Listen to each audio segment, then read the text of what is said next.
இயேசு கிறிஸ்துவின் நாமத்தினால இந்த காலை வேளையில உங்க வந்திருக்கிற ஒவ்வொருவரையும் அன்போடு கூட நான் வாழ்த்துறேன். இந்த நாள்ல கூட தேவன் நமக்கு விசேஷமா ஒரு வார்த்தைய நமக்கு தந்திருக்கிறார். அந்த வார்த்தைகளை நம்ம தியானிக்கும் போதே நிச்சயமாய் நமக்குள்ளே நம்மை அவர் அனல்மூட்டி எழுப்புவார் அப்படிங்கிறதுல சந்தேகம் இல்லை. அப்போ இந்த காலை வேளையில தேவன் என் இருதயத்துல வைத்த வார்த்தைகள், அதாவது சங்கீதம் 46ஆம் அதிகாரம். இந்த 46ஆம் அதிகாரத்துல இருக்கிற அத்தனை வசனங்களையும் நம்ம ரொம்ப சிம்பிளா நம்ம தியானிக்க போகிறோம். இந்த வார்த்தைகள் இன்றைக்கு நம் ஒவ்வொருவரையும் நிச்சயமாய் பலப்படுத்தும். இந்த வார்த்தைகள் மூலம் நம்ம கூட தேவன் இடைப்பட போகிறார். பெரிய காரியங்களை இந்த வார்த்தைகளை நம்ம விசுவாசிக்க ஆரம்பிக்கும் போதே நம் வாழ்க்கையில அவர் செய்து முடிப்பார் அப்படிங்கிறதுல சந்தேகமே இல்லை. அப்போ இந்த 46ஆம் சங்கீதத்தை எழுதுனது யாருன்னா கோராகின் புத்திரர்கள் அப்படின்னு சொல்லி கொடுத்திருக்கு. இவங்க யார் அப்படின்னா லேவி கோத்திரத்தை சேர்ந்தவங்க. இவர்களுடைய மூதாதையர்கள் யார் அப்படின்னா மோசேக்கு விரோதமா எதிர்த்து நின்று கர்த்தரை அவமதித்தவர்கள். இந்த சங்கீதத்தை எழுதுனது நீங்க அதுல என்னாகும் 16ஆவது அதிகாரத்துல அந்த மோசேக்கு விரோதமாய் அவர்கள் எழும்பி அவங்க செயல்பட்டதை நம்ம பார்க்க முடியும். அங்க என்னாகமம் 16ல அவங்க மோசேக்கு விரோதமா கூட்டம் கூடி அவங்க ரொம்ப மோசேக்கு விரோதமாய் பேசுறாங்க. மோசேயை பார்த்து சொல்றாங்க, கர்த்தருடைய சபைக்கு மேலாய் உங்களை ஏன் உயர்த்துறீங்க அப்படின்லாம் சொல்லி பேசுறாங்க. அப்புறம் அங்க ஒரு காரியங்களை அங்க மோசே சொல்றாரு. அங்க செய்யும் போது அதுல நம்ம பார்க்கும்போது 30வது வசனத்துல இந்த மனிதர் கர்த்தரை அவமதித்தார்கள். அங்க மோசே சொல்றாரு, இந்த மனிதர்கள் என்ன செஞ்சாங்களாம்? கர்த்தரை அவமதித்தார்கள். அது மாத்திரம் இல்ல, இந்த மனிதர்களுக்கு தேவன் மேல நம்பிக்கையே இல்லை. இந்த கோராகு அப்படிங்கிற அந்த மனிதனுக்கு தேவன் மேல நம்பிக்கை இல்லை. அந்த 13வது வசனத்துல அங்க நம்ம பார்க்கிறோம், எங்களை கொன்று போடும்படி பாலும் தேனும் ஓடுகிற தேசத்திலிருந்து எங்களை கொண்டு வந்தது அற்ப காரியமா? எங்கள் மேல் துரைத்தனம் பண்ண பார்க்கிறாயா? மேலும் நீ எங்களை பாலும் தேனும் ஓடுகிற தேசத்துக்கு கொண்டு வந்ததும் இல்லை, எங்களுக்கு வயல்களையும் திராட்சை தோட்டங்களையும் சுதந்திரமாக கொடுத்ததும் இல்லை. இந்த மனிதருடைய கண்களை பிடுங்க பார்க்கிறாயா? நாங்கள் வருகிறதில்லை. இப்படியெல்லாம் அவங்க என்ன செய்யறாங்க சொல்றாங்க. அப்போ தேவன் ஒன்ற வாக்கு தத்தம் கொடுத்திருக்கிறாரு. ஆனா அந்த வாக்கு தத்தத்தை அவர்களால் நம்ப முடியாதவர்களாதான் இவங்க இருக்கிறத நம்ம பார்க்கிறோம். அப்போ இந்த கோராகின் வம்சத்துல வந்தவங்க தான் இந்த சங்கீதத்தை எழுதினவங்க. ஏன்னா கோராகின் வம்சத்துல எல்லாரும் அங்க போகல, சிலர் அங்க உயிரோட இருந்தாங்கன்னு சொல்லி என்னாகமம் 26:11 நம்ம பார்க்கிறோம். என்னாகமம் 26:11 கோராகின் குமாரரோ சாகவில்லை. அதாவது அதுல சொல்லப்பட்டிருக்கிறது முந்தின வசனத்துல, பூமி தன் வாயை திறந்து அவர்களையும் கோராகையும் விழுங்கினதினாலும் அக்கினி 250 பேரை பட்சித்ததினாலும் அந்த கூட்டத்தார் செத்து ஒரு அடையாளமானார்கள்.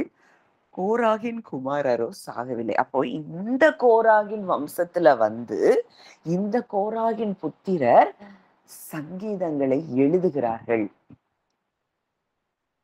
இவ்வளவு பெரிய ஆச்சரியம்! நம்பிக்கையற்ற ஒரு சந்ததியில வந்த கோராகு. தேவன் மேல நம்பிக்கையே இல்லை, விசுவாசமே இல்லை.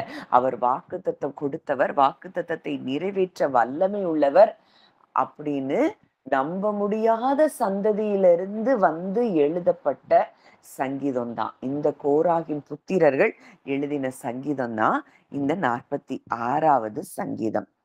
இது நம்பிக்கையின் சங்கீதமாய் கருதப்படுது. அப்போ இங்க தாவீதின் நாட்கள்ல இந்த கோராகின் புத்திரரை அவங்க அந்த ஆலயத்தின் வாசல் காக்கிறவர்களாகவும், ஆலயத்துல இருக்கிற அந்த மியூசிஷியன்ஸ் அந்த மாதிரியா அங்க தாவீது அவங்கள அப்பாயிண்ட் பண்றத நம்ம பார்க்கிறோம். அவங்க அதாவது ஜனங்கள் எல்லாரும் சேர்ந்து வொர்ஷிப் பண்றதுக்கு, ஆராதனை செலுத்துறதுக்காக அவர்கள் பாடல்களை எழுதினதை நம்ம பார்க்கிறோம். அப்போ இது எதை குறிக்குது அப்படின்னா தேவனுடைய கிருபைய குறிக்குது. இந்த சங்கீதமே தேவனுடைய கிருபைய குறிக்குது. கோராகு அப்படின்னா கோராகினுடைய கூட்டத்தார் அப்படி இருந்தாங்க. ஆனா கோராகின் புத்திரர்கள் ஆண்டவருக்கு தெரியும். இந்த கோராகுக்கு ஒரு ஒரு ஒரு சந்ததி பிறக்கும். அந்த சந்ததி என்னை சேவிக்கிற உண்மையாய் விசுவாசித்து நேசிக்கிற ஒரு சந்ததியாய் இந்த சந்ததி இருக்கும் அப்படின்னு தேவன் அறிந்திருந்தார். அதனாலதான் அங்க கோராகின் குமாரர் சாகாமல் காக்கப்பட்டதை நம்ம பார்க்கிறோம். அந்த கோராகின் புத்திரர் எழுதின சங்கீதம் தான் சங்கீதங்கள் அவங்க எழுதி இருக்கிறாங்க. ஒரு காலத்துல அவங்க மூதாதையர் ஒருவேளை மூத்த அந்த தகப்பன்மார்கள் அவங்களுக்கு எதிர்த்து தேவனுக்கு எதிர்த்து நின்றா கூட பின் நாட்கள்ல அதே சந்ததியில வந்தவங்க நம்பிக்கையை குறித்தும் விசுவாசத்தை குறித்தும் தாழ்மையை குறித்தும் தேவனுக்கு ஆராதனை பாடல்கள் எழுதினவர்களாய் மாற்றப்பட்டதை நம்ம பார்க்கிறோம். முரட்டாட்டத்தில இருந்து ஆராதனை வீரர்களாய் அவங்க மாறுறத நம்ம பார்க்கிறோம்.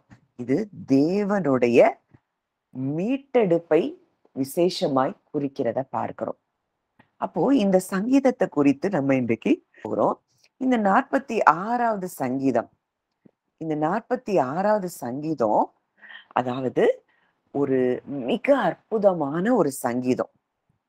இந்த சங்கீதம் எதை குறிக்குது அப்படின்னா நமக்கு இருக்கக்கூடிய நம்ம உள்ளான மனதுல இருக்கக்கூடிய பயங்கள், சந்தேகங்கள் யாவையும் நீக்கி அவர் ஒருவரே அடைக்கலமானவர், பலனானவர் அப்படிங்கிறத ஆபத்து காலத்தில் அனுகூலமான துணை குறிக்கிற சங்கீதமா இது இருக்கிறத நம்ம பார்க்கிறோம்.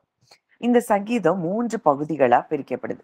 முதல் 3 வசனங்கள் அவர் நமக்கு எப்படி அடைக்கலமாய் பலனாய் துருகமாய் இருக்கிறார் அப்படிங்கிறதையும், அடுத்தது 4வதுல இருந்து 7வது வசனம் தேவன் தன்னுடைய ஜனங்களோடு கூட எப்படி இருக்கிறார் அப்படிங்கிறதையும், 8ல இருந்து 11வது வசனங்கள் வரைக்கும் தேவனுடைய வெற்றியை குறிக்கிறதாகவும் இந்த சங்கீதம் இருக்குது. அப்போ 1வது வசனம் தேவன் நமக்கு அடைக்கலமும் பலனும் ஆபத்து காலத்தில் அனுகூலமான துணையுமானவர். இப்போ இந்த வசனத்தை நம்ம தியானிக்கும் போது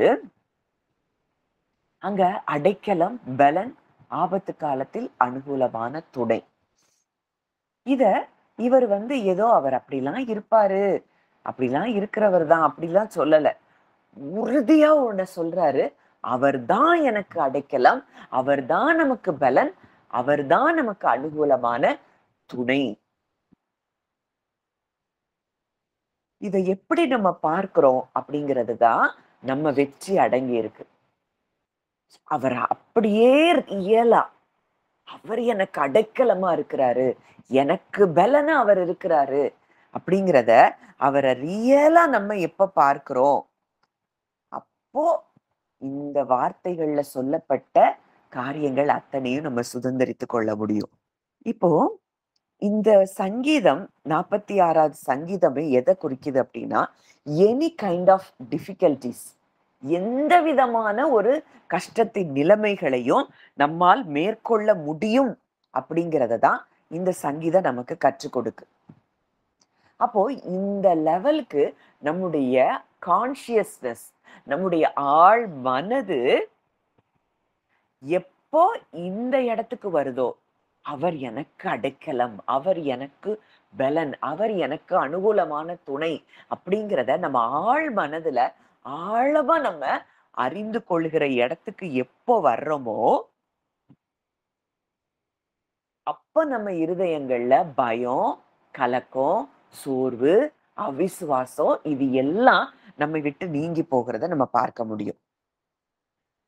இப்போ ஜெபத்தினுடைய ஒரு ஒரு ஒரு ஆழமான காரியமே என்ன அப்படின்னா, நம்முடைய கான்சியஸ்னஸ், நம்முடைய ஆழ்ந்த அந்த இருதயத்தை அதை உயர்த்தி தேவனுடைய லெவல்ல அவர் நமக்கு இன்றைக்கு எப்படி இருக்கிறார் அப்படிங்கிறத பார்க்க வைக்கிறது தான் உண்மையான ஜெபத்தின் அடையாளமா இருக்கிறத நம்ம பார்க்கிறோம். அதாவது நம்ம இருதயத்துல இருந்து அவரை எப்படி நம்புறோம், அவரை எப்படி பார்க்கிறோம். அப்போ ஒரு நல்ல ஜெபம் அப்படிங்கிறது ஒரு ஒரு ஏணி மேல நம்ம எப்படி ஏறுறோம்? கீழ இருந்து மேல நம்ம போறோம். மேல ஏறுறோம். அதே போல ஒரு நல்ல ஜெபம் அப்படிங்கிறது நம்ம கீழான இடத்துல இருக்கிறோம். ஒரு பயத்துல, சந்தேகத்துல, கஷ்டங்கள்ல இருந்துட்டு இருக்கிற நம்முடைய கான்ஷியஸ்னஸ் நம்ம மேல ஏற, ஜெபத்துல மேல ஏற ஏற ஏற ஏற அவர பெருசா நம்ம பார்க்க ஆரம்பிக்கிறோம். இந்த பிரச்சனைகள்லாம் நமக்கு சின்னதா தெரிஞ்சு அது இல்லாமலே நமக்கு போய் விடுகிறத பார்க்கிறோம். எப்படி? அந்த சத்தியத்தின் வெளிச்சத்துல அந்த ஸ்பிரிச்சுவல் ஹைட்டுக்கு நம்ம போக போக போக அந்த சத்தியத்தின் வெளிச்சத்துல இந்த பிரச்சனைகள், இந்த பயங்கள், இந்த அவிசுவாசங்கள், இந்த முறுமுறுப்புகள், இது எல்லாம் அது அது என்ன செஞ்சிருது? உருகி போயிருது. அப்போ ஜெபமே எதுக்கு அப்படின்னா நம்முடைய இருதயத்தை பர்சுவேட் பண்றதுக்கு, தேவனுடைய நேச்சரை, அவரை அதிகமாய் அறிந்து கொண்டு பயமில்லாத இடத்துக்கு வர்றதுக்கு உதவி செய்வதுதான் ஜெபமா இருக்கிறத நம்ம பார்க்கிறோம். அப்போ நம்ம அதாவது கான்ஸ்டன்டா நம்ம என்ன செய்யறோம்? ஒரு அஃபர்ம் பண்றோம். நான் தேவனை விசுவாசிக்கிறேன், அவர் எனக்கு அடைக்கலம் அப்படிங்கிறத நம்ம இருதயத்துல ஆழமா விசுவாசிக்க ஆரம்பிப்போம்.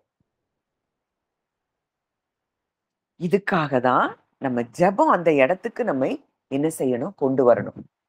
இப்படித்தான் பிதாவோடு கூட இயேசு கிறிஸ்து உறவாடினபடியினால அவருக்கு எதை குறிச்சும் ஒரு பயம் இல்லாத ஒரு வாழ்க்கை அவர் வாழ்ந்ததை நம்ம பார்க்கிறோம். சூழ்நிலைகள் அவரை ஒரு நாளும் டிஸ்டர்ப் பண்ணவே முடியல. அந்த இடத்துக்கு அவர் வந்ததை நம்ம பார்க்கிறோம். ஏன்னா அந்த உறவுல இருக்கிறார், அந்த பிரசன்ஸ்ல இருக்கிறார், அந்த சத்தியத்தின் வெளிச்சத்துல அவர் இருக்கிறார். அதனால மற்ற காரியங்கள் எல்லாம் அது கரைந்து போகிறத நம்ம பார்க்கிறோம். அப்போ நம்முடைய ஆழ் மனதுல இருக்கக்கூடிய பயங்கள், இது எல்லாம் நம்ம உறவுல வர வர வர எழும்ப எழும்ப எழும்ப எழும்ப இந்த பயங்கள் நம்மை விட்டு நீங்கி போய் அவரை நம்ம அந்த உயரத்துல அவர் பக்கத்துல நெருங்கி போக போக போக போக அவர் எனக்கு அடைக்கலமா இருக்கிறாரு, எனக்கு பலனா இருக்கிறாரு, எனக்கு அவர் துணையா இருக்கிறாரு, என்ன நடந்தாலும் சரி எதை குறிச்சு நான் பயப்பட மாட்டேன் அப்படிங்கிற இடத்துக்கு நம்ம இருதயம் என்ன செஞ்சிரும்? வந்துரும். அப்போ இதற்காக தான் நம்ம என்ன செய்யறோம்? அந்த உறவுல இருக்கிறோம், நம்ம ஜெபிக்கிறோம். அப்போ இந்த இடத்துல தேவனை நம்ம எப்படி பார்க்கிறோம்? அவர் ஒரு இன்ஃபைனைட் பீயிங். அவரை தான் நம்ம அடைக்கலமா பார்க்கிறோம். அவர் முடிவும் இல்லாதவர். அவருடைய அவருடைய ஞானத்துக்கு லிமிட்டே கிடையாது. அவருடைய அன்பு நமக்கு அடைக்கலமா இருக்கு. அந்த அன்பே நமக்கு அடைக்கலமா இருக்கிறபடியினால எந்த சூழ்நிலையா இருந்தாலும் நாம் அதை மேற்கொள்ளுகிறவர்களாய், ஜெயிக்கிறவர்களாய் மாறுகிறோம். அப்போ அவருடைய ஆம்னிபொட்டன்ட் பவர், சர்வ வல்லமை உள்ள அவருடைய வல்லமை இன்றைக்கு நம்மை பலப்படுத்துகிறதா இருக்கிறத நம்ம பார்க்கிறோம். அப்போ நம்ம ஒரு ஒரு உண்மைய நம்ம புரிஞ்சு கொள்ளணும். தேவன் எப்பொழுதுமே எது வழியா நம்ம வாழ்க்கையில கிரியை செய்யறாரு? நம்முடைய மனதுல நம்ம அவரை எப்படி பார்க்கிறோம்? அதனாலதான் எபேசியர் 3 நம்ம பார்க்கிறோம். நாம் வேண்டிக் கொண்டதற்கும் நினைக்கிறதற்கும் மிகவும் அதிகமாய் நமக்குள்ளே கிரியை செய்கிற வல்லமையின் படியே செய்ய வல்லவராகிய அவருக்கு. நமக்குள்ள கிரியை செய்கிற வல்லமை முதல்ல என்ன அப்படின்னா அவரை பெரிதாய் பார்க்கிற ஒரு கிரியை. முதல்ல தேவன் நம்முடைய கான்சியஸ்னஸ்ல தான் அவர் என்ன செய்யறாரு? வேலை செய்யறாரு. நம்ம உறவுக்குள்ள வர வர வர வர நம்முடைய ஆழ்ந்த மனது இருதயத்துல நம்மளுக்கு ஒரு ஒரு அசைக்க முடியாத ஒரு நம்பிக்கை வரும். அந்த நம்பிக்கையில இருந்து நம்ம வேண்டிக் கொண்டதும் நினைத்ததுக்கும் மேலாய் அங்க அவர் செய்ய தொடங்குகிறத நம்ம பார்க்கிறோம். தேவன் எப்பவும் நமக்காக அவர் எதையும் செய்யறதில்ல. ஆனா நம்ம மூலமாய் அவர் செய்கிறார். நமக்குள்ள ஒரு வல்லமையின் மூலம் செயல்படுகிற அந்த வல்லமையின் மூலம், விசுவாசத்தின் மூலம் நமக்காக அவர் செயல்படுகிற தேவனாய் இருக்கிறத நம்ம பார்க்கிறோம். அப்போ நம்முடைய இன்னர் ஸ்டேட் ஆஃப் கான்ஷியஸ்னஸ், நம்ம உள்ளான மனிதன்ல அவரை நம்ம எப்படி பார்க்கிறோம்? மலை அப்படின்னாலே நம்முடைய கான்ஷியஸ்னஸ் மேல எழும்புறது தான் மலைய குறிக்குது. அந்த இடத்துக்கு நம்ம வரணும். அப்போ இந்த சங்கீதத்துல முதலாவது நம்ம பார்க்கிறோம், தேவன் நமக்கு அடைக்கலமும் பலனும் ஆபத்து காலத்தில் அனுகூலமான துணையுமானவர். இப்ப அடைக்கலம் அப்படின்னா, இப்போ ஒரு ஒரு சின்ன பிள்ளை இருக்கு. அது ஒருவேளை ஒரு அப்பாவும் அந்த பிள்ளையும் விளையாடிட்டு இருக்கிறாங்க. அங்க ஒரு ரோட்ல அந்த பிள்ளை விளையாடிட்டு இருக்கு. அப்பா பார்த்துட்டு இருக்கலாம். இல்ல எங்கேயோ ஒரு பிளே கிரவுண்ட்ல விளையாடிட்டு இருக்காங்க. அப்பா பார்த்துட்டு இருக்கிறாங்க. திடீர்னு அந்த இடத்துல ஒரு ஏதோ ஒரு நாயோ, இல்ல ஏதோ ஒண்ண பார்த்த உடனே அந்த பிள்ளை ஓடி வந்து அந்த அப்பாவிட்ட ஏறி உட்கார்ந்துகிடுது. ஏன்னா, அதுக்கு தெரியுது, என் அப்பா தான் எனக்கு அடைக்கலம். என் அப்பா என்னைய இந்த நாயிடத்துல இருந்து என்னைய பாதுகாப்பார். இதே போலதான் இந்த அடைக்கலம். இன்னைக்கு அவர் நமக்கு அடைக்கலமா இருக்கிறாராம். என்ன தீங்கு வந்தாலும் சரி, நம்ம அப்பா மடியில நான் உட்கார்ந்து இருக்கிறேன் அப்படிங்கிற அந்த எண்ணங்கள் நமக்கு பெருகும் போது, நீங்க எல்லா தீங்குக்கும் விலக்கி பாதுகாக்கப்படுவீர்கள் அப்படிங்கிறதுல சந்தேகம் இல்லை. ஏன்னா முதல்ல இன்னைக்கு நம்ம கான்சியஸ்னஸ் தான், இன்னர் ஸ்டேட் ஆஃப் கான்சியஸ்னஸ் தான் அந்த இடத்துக்கு வரணும். நம்ம அதை ஃபீல் பண்ணுவோம். இன்னைக்கு அந்த பிள்ளை எதை ஃபீல் பண்ணுது? அங்க பயம் இல்ல. அந்த நாயை பார்த்த உடனே எனக்கு ஒருத்தர் இருக்கார், நான் ஏறி உட்காந்துக்கிடுவேன், என்னைய ஒண்ணும் நீ செய்ய முடியாது அப்படின்னு சொல்லி விசுவாசத்தோட அந்த அப்பா கிட்ட வந்து ஏறி உட்காந்துக்கிடுது. இன்றைக்கு நம்ம அவரை எப்படி பார்க்கிறோம்? எங்கேயோ தூரமா அவர் இருக்கிறதா பார்க்கிறோமா?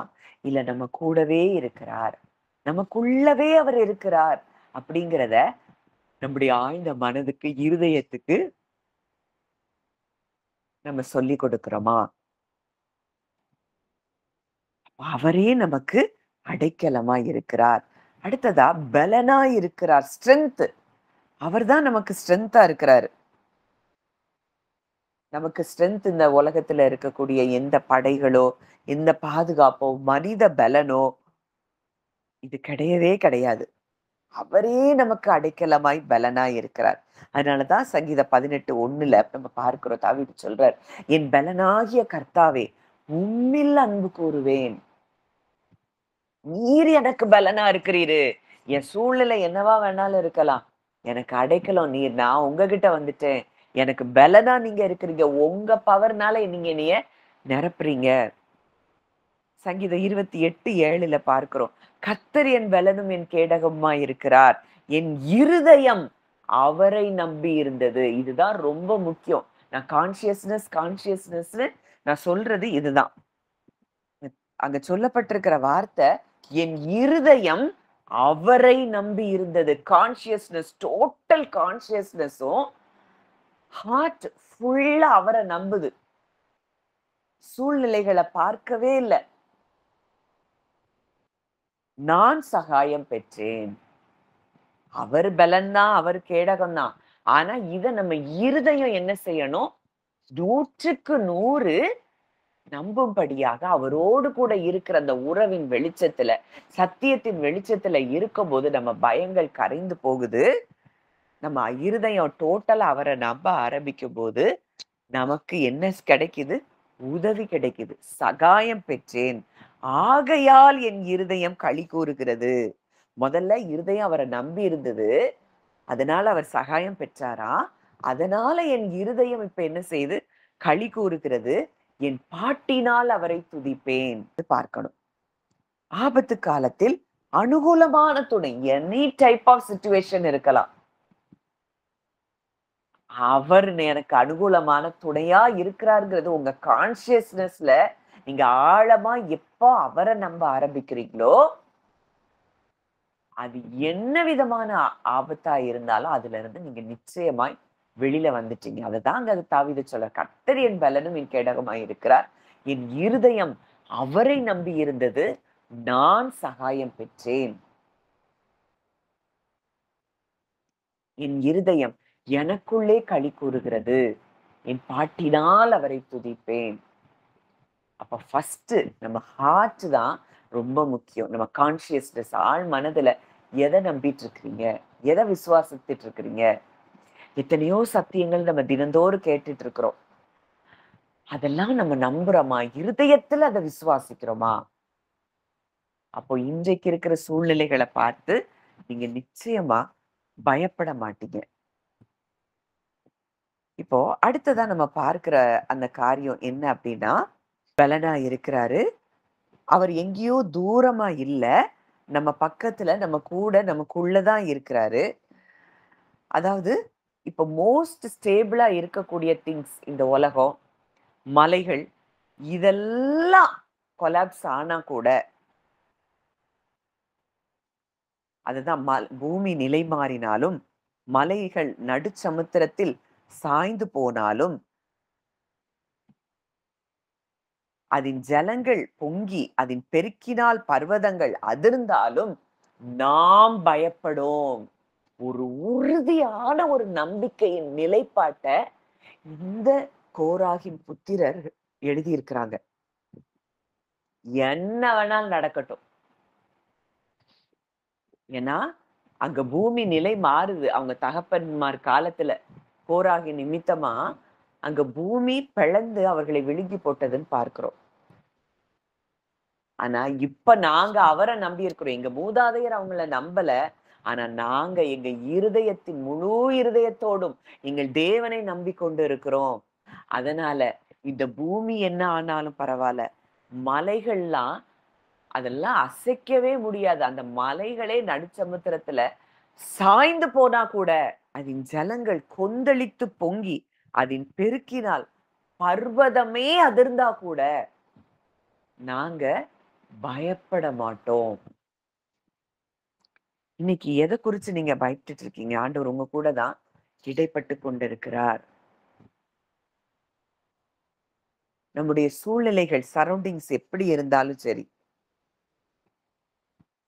அவருடைய பிரசன்ஸ் தான் நமக்கு பாதுகாவலா இருக்குது. எப்பவும் அவருடைய பிரசன்ஸ், வசனம் சொல்லுது, கர்த்தர் எருசலேமை சுற்றிலும் இருப்பது போல இது முதல் என்றென்றைக்கும் தம்முடைய ஜனத்தை சுற்றிலும் இருக்கிறார். நான் அதை சுற்றிலும் அக்கினி மதிலா இருந்து அதன் நடுவில் மகிமையா இருப்பேன். நான் அவர்களுக்குள்ளே உலாவி அவர்கள் தேவனாய் இருப்பேன்.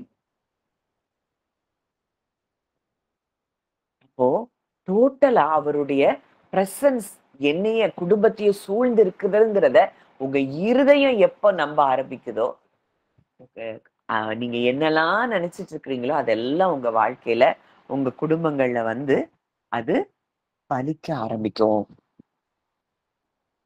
அடுத்ததா அங்க ஒரு நதி உண்டு.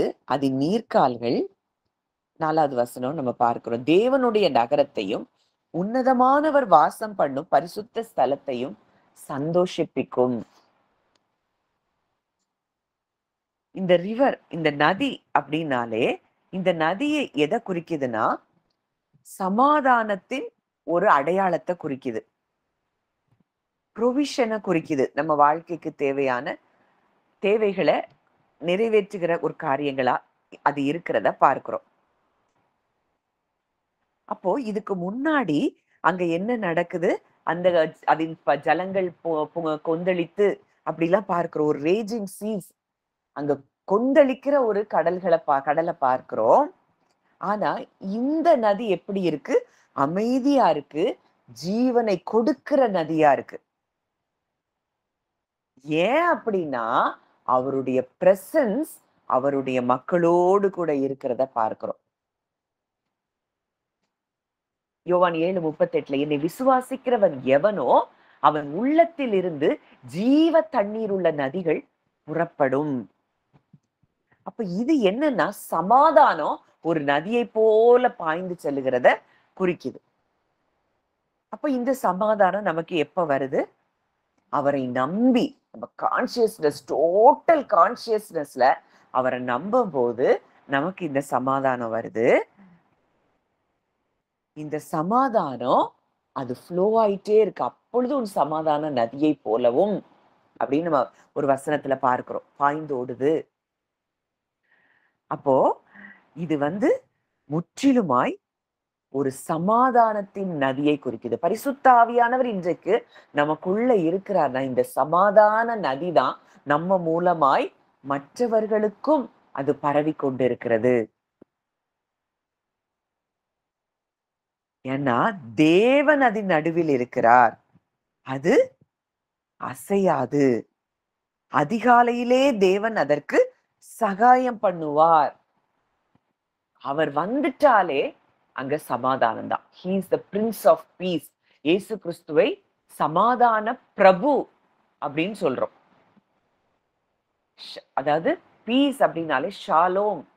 வாழ்க்கையின் அத்தனை பகுதிகள்லயும் ஒரு முழுமையை அனுபவிக்கக்கூடிய இடத்துக்கு நம்ம வர்றோம்.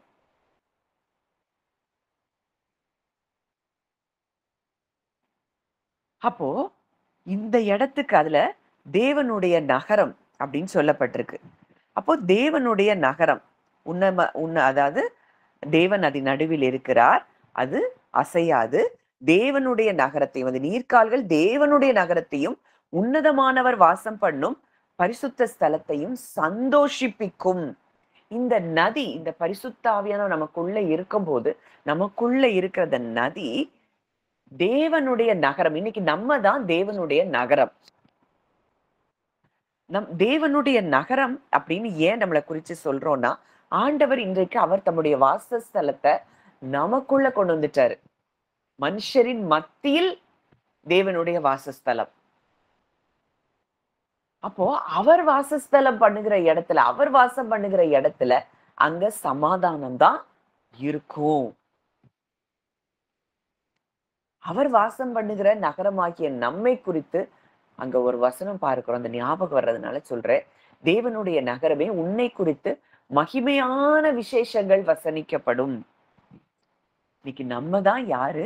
தேவனுடைய நகரம். The dwelling place of God.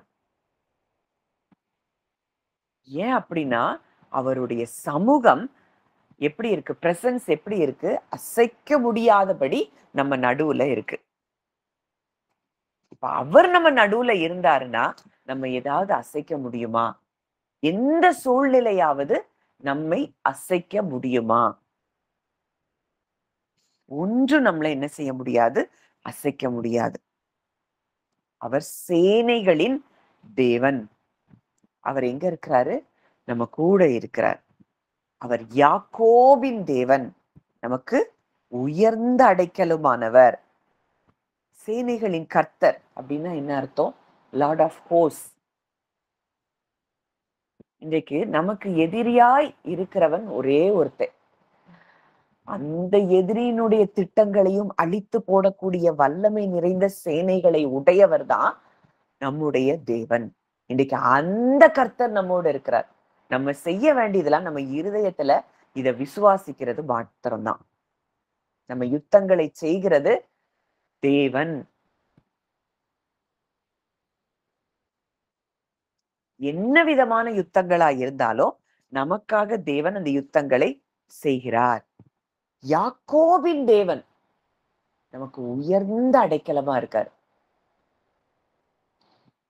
அந்த யாக்கோபின் தேவன் அப்படின்னா என்ன அர்த்தம்னா, அந்த கவனன்ட் கீப்பிங் காட். அதுதான் அந்த யாக்கோபின் தேவன் அப்படிங்கிறதுக்கு ஒரு அடையாளமா இருக்கிறத பார்க்கிறோம். ஒரு தனியா யாக்கோபுக்கு ஒரு உடன்படிக்கையை ஏற்படுத்தி அந்த உடன்படிக்கையை அவர் அங்க நிறைவேற்றுகிறத நம்ம பார்க்கிறோம். அவர் உடன்படிக்கைக்கு உண்மை உள்ளவராய் வெளிப்படுகிறத தான் அந்த யாக்கோபின் தேவன் அப்படின்னு குறித்து சொல்லப்பட்டிருக்கிற அந்த வார்த்தையா நம்ம பார்க்கிறோம். அடுத்ததா அந்த 8வது வசனத்துல இருந்து 11வது வசனத்துல நம்ம பார்க்கும்போது, பூமியிலே பாழ்கடிப்புகளை நடப்பிக்கிற கர்த்தருடைய செய்கைகளை வந்து பாருங்கள்.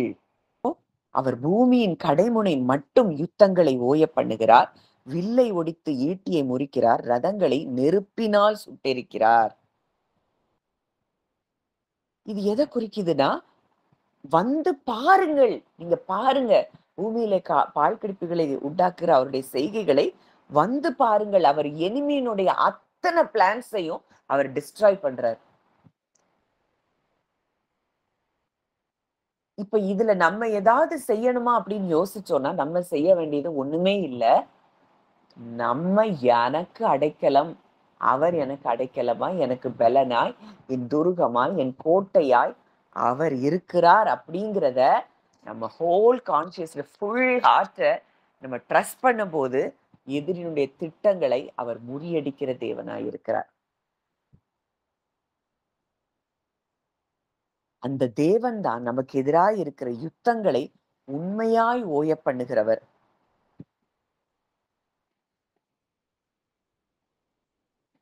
ஏதோ டெம்பரரியா அவர் கொடுக்கிற ஒரு சமாதானம் இல்ல. உண்மையான ஒரு சமாதானத்தை அவர் கொடுக்கிறார். அடுத்ததா நீங்கள் அமர்ந்திருந்து, சரி இதெல்லாம் நீங்க பார்க்கணும்னா ஒண்ணு செய்யணும்.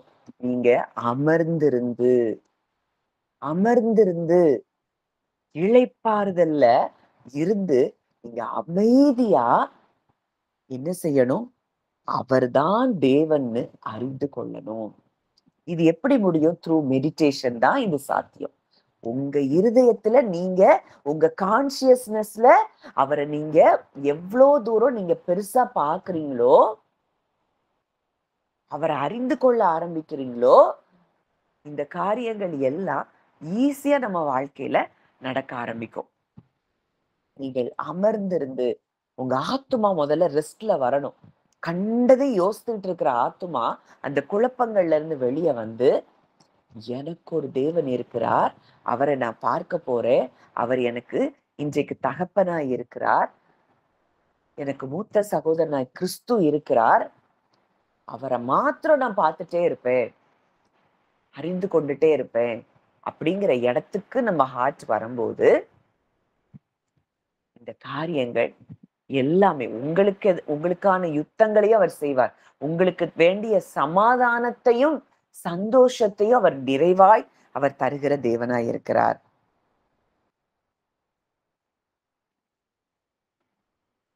ஒரு நாள் உலகம் முழுவதும் அவருடைய அதிகாரத்தை உணர்ந்து கொள்ளும். அங்க வில்லை ஒடிச்சு ஈட்டிய முறிக்கிறாராம். உங்களுக்கு எதிராக இருக்கிற என்ன வில்லு, ஈட்டி, அம்பு இதெல்லாம் எய்யப்பட்டிருந்தாலும் கூட, உருவாக்கப்பட்டிருந்தாலும் கூட, அதை தேவன் அழித்து போடுகிறார். சேனைகளின் தேவன் நம்மோடு இருக்கிறார். யாக்கோபின் தேவன். சேனைகளின் தேவன்னா அவர் அவ்வளோ பெரிய ஒரு ஆர்மியுடைய ஒரு தேவன். அவர் என்ன செய்யறாரு? அவர் நம்ம கூட இருக்கிறாருங்கிறத நம்பினாலே போதும். நமக்கு எதிராக இருக்கிற யுத்தங்களை அவர் பார்த்துக்கிடுவாரு. நம்ம எதுக்கு யாரை குறிச்சு நம்ம எதை குறிச்சு கவலைப்படணும்? உண்மையின் உடன்படிக்கைக்கு உண்மையுள்ள தேவன்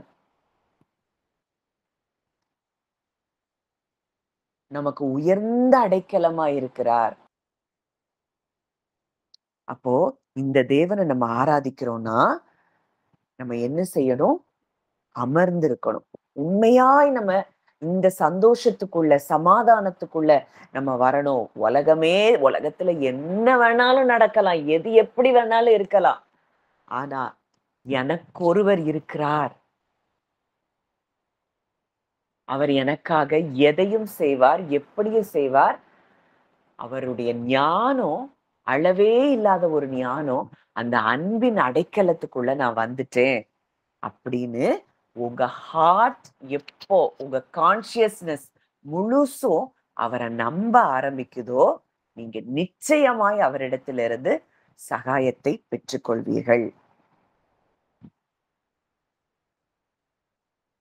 அப்போ ஏதோ ஒரு பர்சனல் உங்களுக்கு ஏதோ பிரச்சனைய நீங்க பாக்குறீங்க அப்படின்னா, உடனே இந்த வசனங்கள் நமக்கு ஞாபகத்துக்கு வரணும்.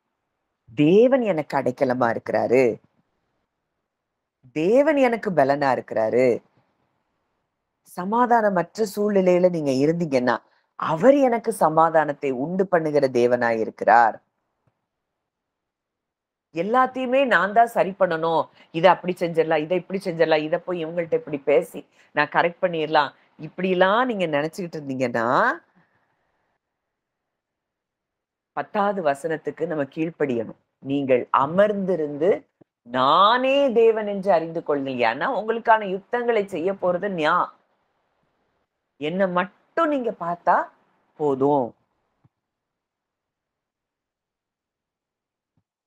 முதலாவது அவருடைய பிரசன்ஸ நம்ம பார்க்கிறோம். அவர் நம்மள ரொம்ப தூரமா இல்ல, நம்ம கூட இருக்கிறாரு, நமக்குள்ள இருக்கிறாரு.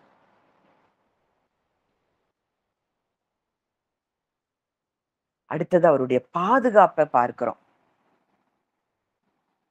அவருடைய வல்லமைய பார்க்கிறோம்.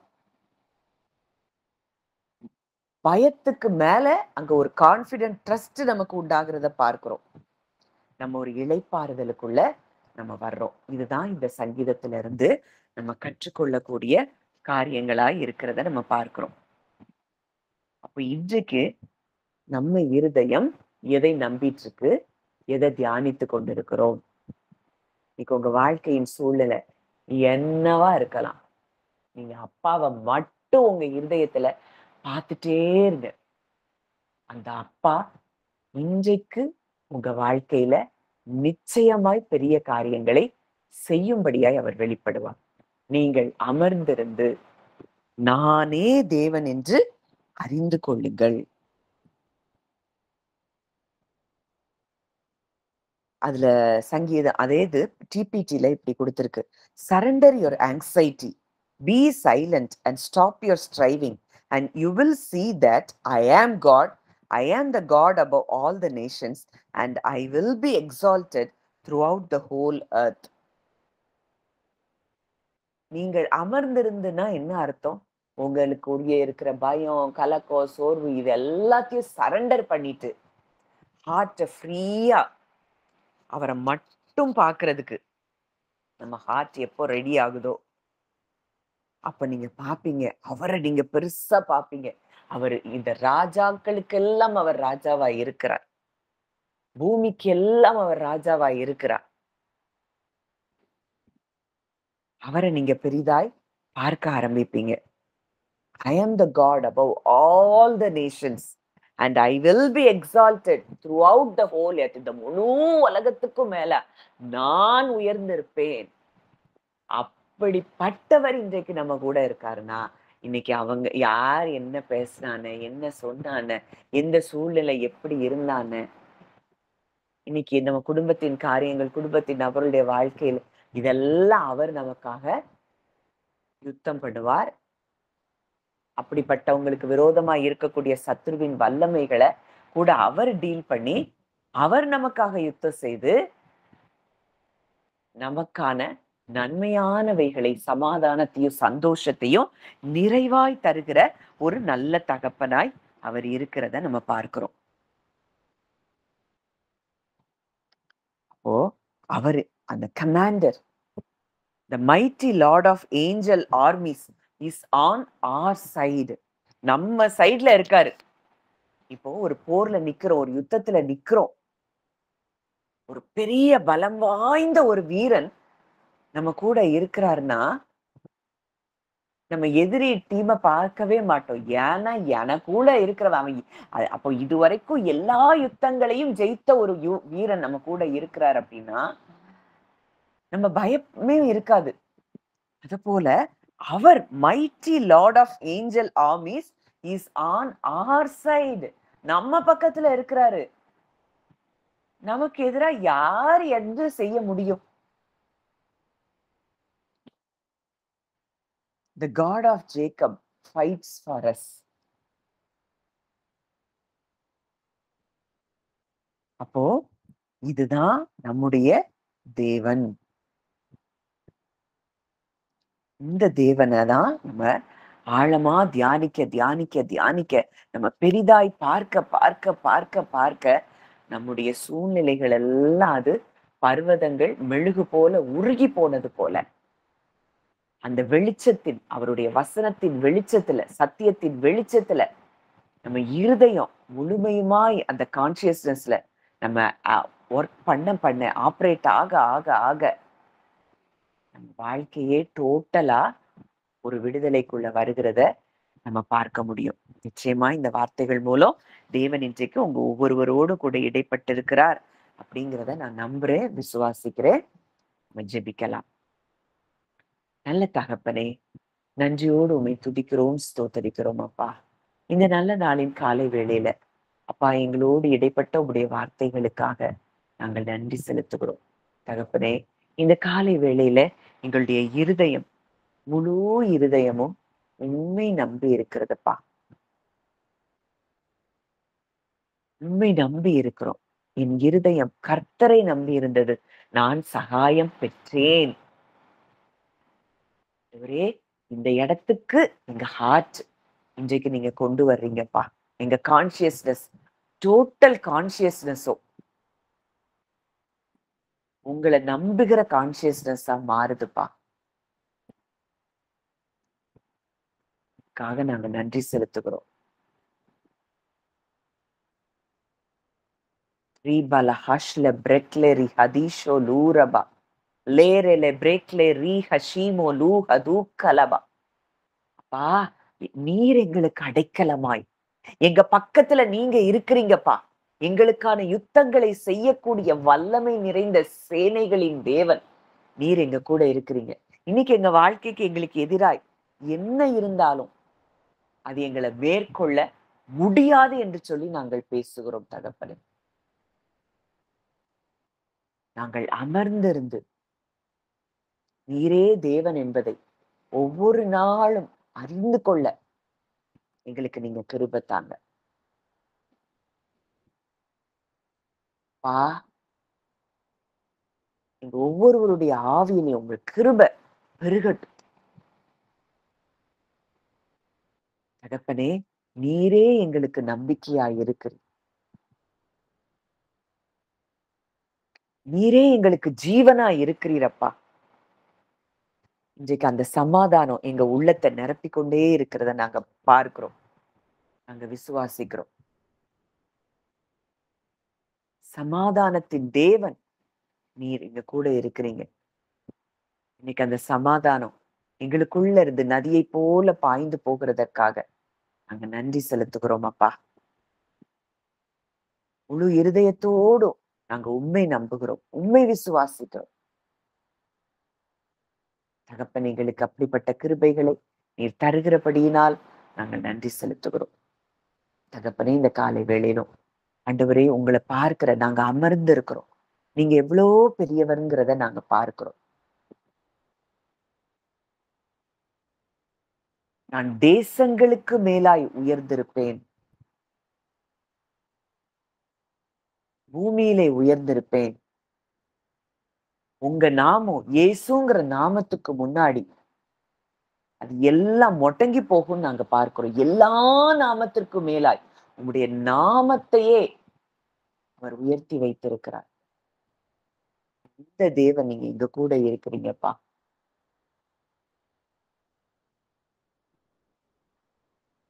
அந்த நாமத்துக்கு முன்பாக எங்க கூட இருக்கிற நாங்கள் பெற்றிருக்கிற அந்த நாமத்துக்கு முன்பாக எங்களுக்கு எதுவும் சவால் கொடுக்க முடியாது.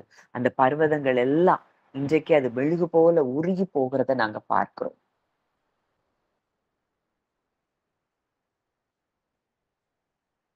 எல்லாம் சமபூமியாய் மாறுகிறத பார்க்கிறோம். எங்களுக்காக இன்றைக்கு நீர் யுத்தம் செய்கிறதை நாங்கள் விசுவாசிக்கிறோம்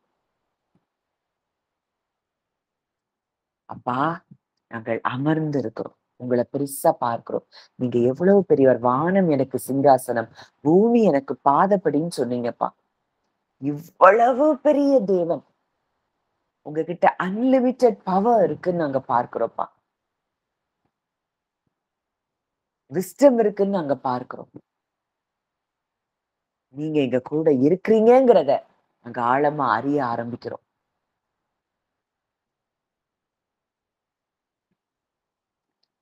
அப்பா, நீங்க எங்க கூட இருக்கும்போது எங்களுக்கு எதிராய் யார் நிற்க முடியும்? இந்த சூழ்நிலை நிற்க முடியும்.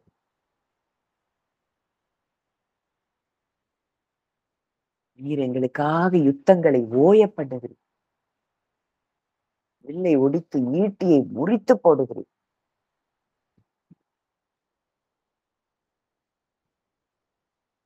ரதங்களை சுட்டெரிக்கிறீர். உமக்கு நன்றி செலுத்துகிறோம் அப்பா. தகப்பனே, இந்த காலை வேளையிலும் இங்க வந்த ஒவ்வொருவரையும் நீர் பலப்படுத்தி இருக்கிறீர். அவங்க இருதயம் முழுவதும் கான்சியஸ்னஸ்ல உங்களை நாங்க பெரிதாய் பார்க்க ஆரம்பிச்சிருக்கிறோம்ப்பா. இதுவரைக்கும் விழுந்து விழுந்து எழும்பின இந்த நிலைமை இல்ல. நாங்க அமர்ந்திருந்து உங்களை பெரிதாய் பார்க்கக்கூடிய நாட்களுக்குள்ள நாங்க வந்துட்டோம். எவ்வளவு பெரிய தேவன் நீங்க எங்க கூட இருக்கிறீங்க. ஒரே நொடி பொழுதுல சமுத்திரத்தின் தண்ணீரை வற்றி போக பண்ணின தேவன், வெட்டாந்தரையில் அந்த ஜனங்களை நடக்க பண்ணின தேவன், அந்த ஜலத்தை குவியலா நீங்க நிக்க வச்சதை பார்க்கிறோம். எல்லாமே அப்பா சூப்பர் நேச்சுரல். அப்படிப்பட்ட தேவனை நாங்க ஆராதித்துக் கொண்டிருக்கிறோம். அப்படிப்பட்ட தேவன் இன்றைக்கு நம்ம கூட இருக்கிறீங்க. நீர் எங்களுக்கு உயர்ந்த அடைக்கலமா இருக்கிறீங்கப்பா. எங்களுக்கும் எங்கள் குடும்பங்களுக்கும் நீரே அடைக்கலமாய், பலனாய், கோட்டையாய், துருகமாய், வெளிச்சமாய் நீங்க இருக்கிறீங்கப்பா.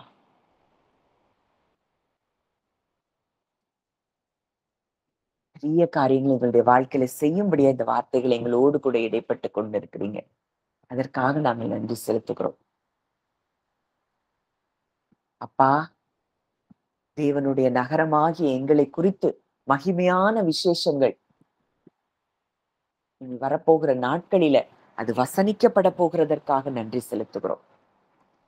உங்களுடைய அன்பின் கரங்களில எங்களையும் இங்க வந்திருக்கிற ஆண்டவரே ஒவ்வொருவருடைய குடும்பத்தின் மக்களையும் கூட நாங்க ஒப்பு கொடுக்கிறோம். ஆண்டவரே, நாங்க ஒவ்வொரு நாளும் அமர்ந்திருந்து நீர் எவ்வளவு பெரியவர் என்பதை நாங்கள் அறிந்து கொள்ள தகப்பன் எங்களுக்கு பிரகாசமுள்ள மனக்கண்களை தரும்படியாய் நாங்கள் ஜெபிக்கிறோம் அப்பா. வந்த ஒவ்வொருவரையும் மனதார உங்களுடைய பிள்ளையா நான் பிளஸ் பண்றேன்.